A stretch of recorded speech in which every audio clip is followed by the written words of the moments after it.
transitioning careers. So you just took your intro flight and now you caught the bug. Now you want to be a pilot. Or maybe you're unhappy in your current career. Or maybe you fall into the camp of where this is a lifelong childhood dream and now you finally have the means to accomplish it. Well, this video is for you. My name is Michael Colley and I made this same transition. I used to work in IT and then I moved over to aviation. It was over a 2-year process and I learned a lot between my journey, right? I consolidated everything I learned into a 7-step process to make it easy for you to make this transition smooth for you and your family. Now, the first thing that we have to look at is pay scale, right? Money is a real thing. You're probably well established into your career. You're probably making a very good income. But now going into aviation, that may be a downgrade in your pay scale or maybe an upgrade, right? Depending on who you are or what your background is, you really have to take a look at those things. Now, I don't want to date this video and I don't want to give any information that's not current. But as of right now, as of the release of this video, pay scales are on the up and up for aviation, right? In the regional carriers in the 121 world or the 121 scheduled carrier operations, they're paying upwards of $90,000 starting out for your career, $90,000 a year. Now, this pay scale grows every single year as your seniority grows within a company. So that's the cool part about it. What you can do, look at your pay right now and then look at the starting pay scales for your dream regional carrier, airline, or whatever it may be. Judge those years and see how many years it will take you to get back to your present position. And then there's your timeline when it comes to pay scale.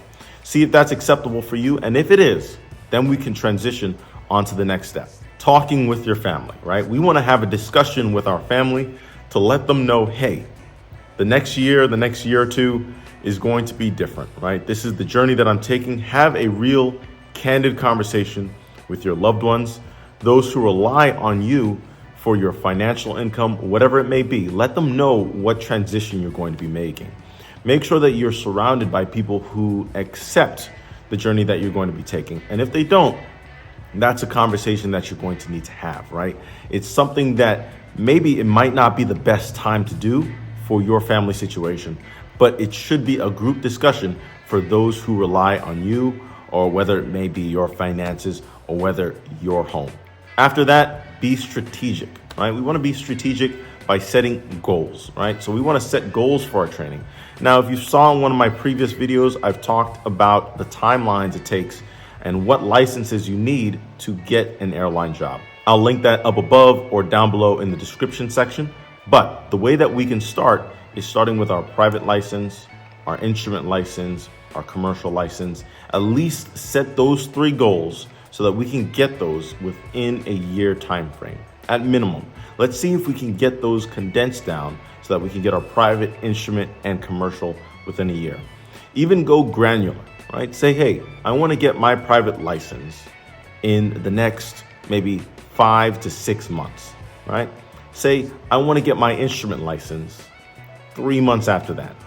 Then maybe I want to get my commercial license maybe 2 to 3 months after that. Set those goals, set those time frames. Initially, they can be arbitrary because in the next few steps, we're going to meet with a flight instructor who's going to properly define those goals. But as long as we have those goals set in stone, we're writing them down to paper so we can set ourselves to our standard.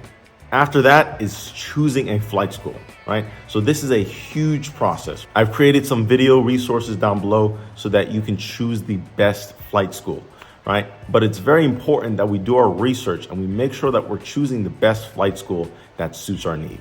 Now, in the United States, there's 2 types of flight schools, Part 61 and Part 141. Part 141 is more of a structured syllabus, right?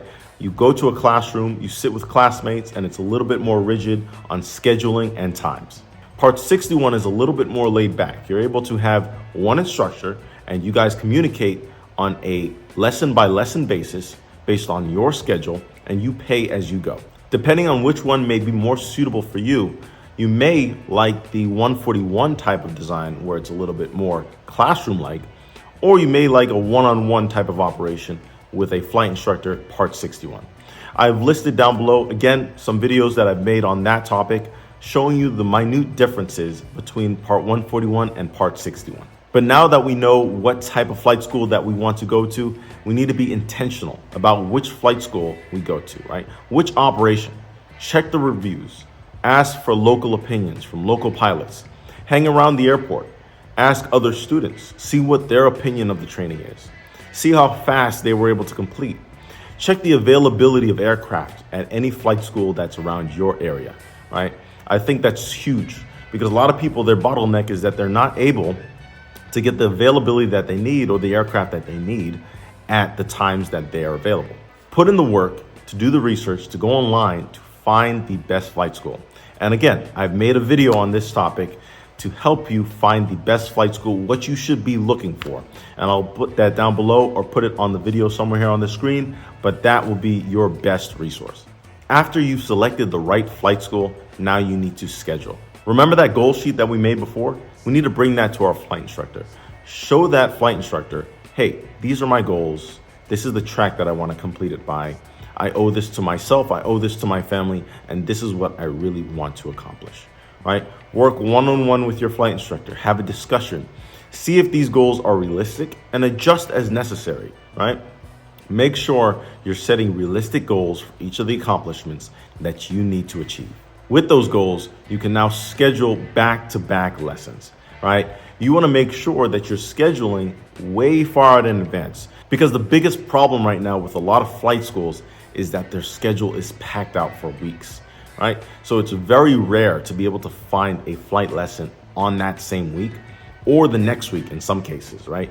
So it's to your best interest to make sure you're scheduling back-to-back lessons all at once, whether it may be once a week, whether it may be twice a week. Get those lessons in on the calendar so you have that timeline set in stone. There's a lot of things that happen, right? Cancellations, weather, maintenance, those are some things that you can't control.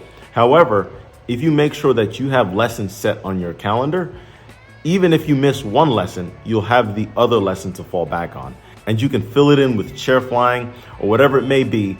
Just make sure that you have those lessons scheduled. And quite simply, the next step is study, right? We need to make sure that we are finding adequate time to study.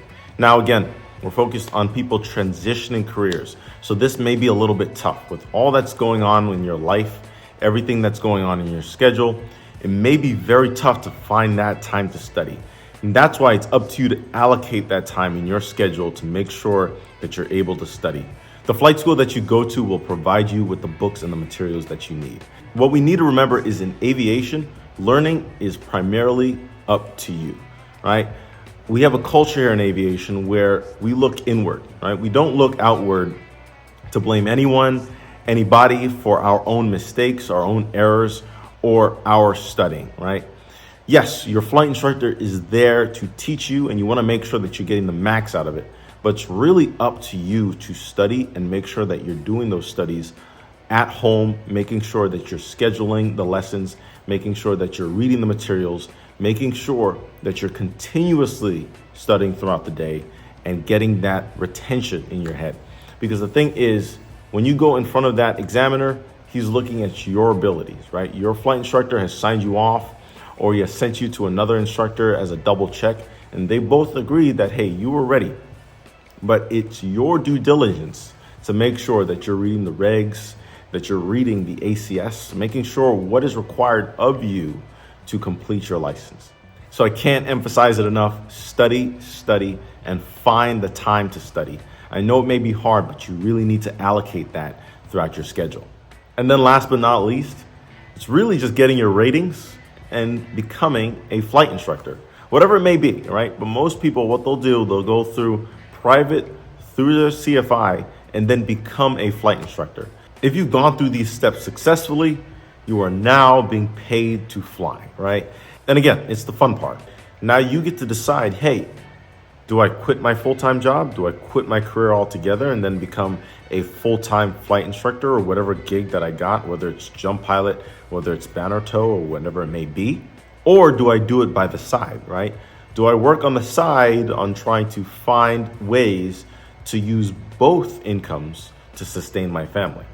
Now, both of these ways are exciting because one way you get to do what you love, right? If you decide to quit your career and go straight into a flying career, you're doing exactly what you love and you're entirely focused, I can't tell you, speaking from a personal experience, I love it every single day. I wake up now and I go and fly. I may be exhausted, but at the end of the day, I'm doing what I love and I would never trade it for the world. But again, the other option a lot of my peers have chosen, they've decided to work as a flight instructor on the weekends while sustaining a 40-hour work week at a full-time job. And then that also increases their income as well, right? So both of those methods, I think, have their positives, but either way, that is the method to success, right? You've reached the goal. Now you're building your way up to 1,500 hours, to your first airline job, to your first 135 job, whatever it may be, whatever your career destinations are.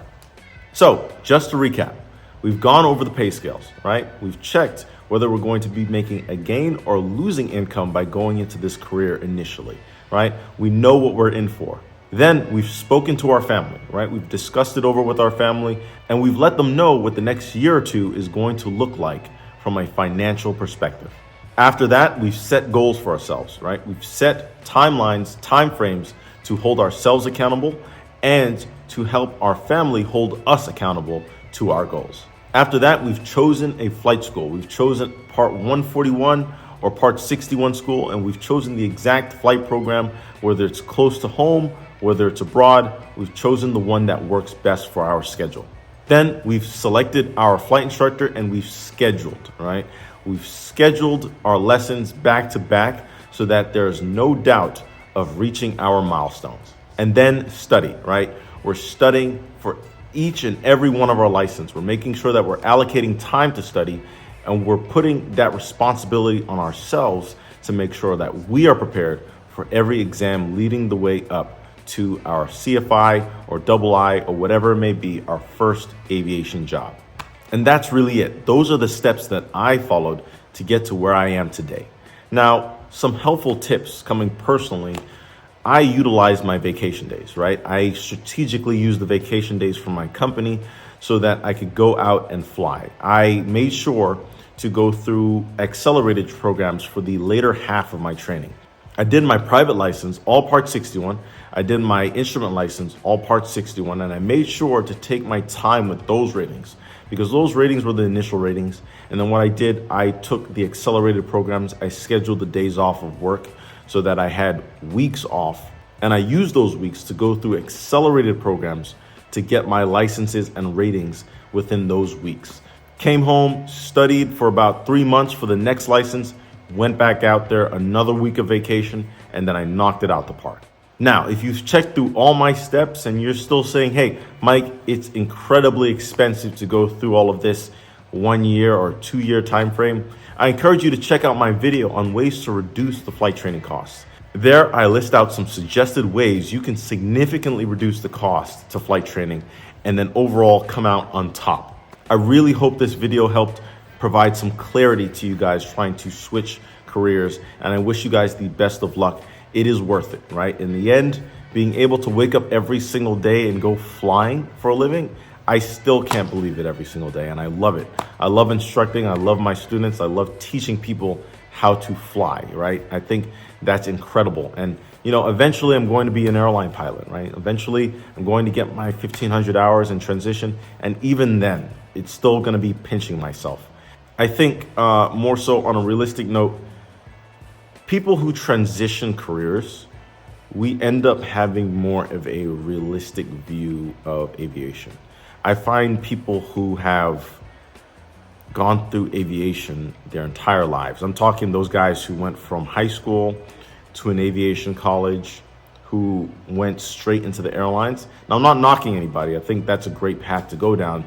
But oftentimes I hear those guys complaining about minuscule things that I'm always like, hey, I worked a 9 to 5 and in comparison, this is a dream. And I see myself saying that so often. It's like, I think the added perspective of coming from a different career is going to help so much beneficially in this career that it doesn't even match, right? You're going to realize that right out the door, that a lot of people are not going to have the perspective that we have, right?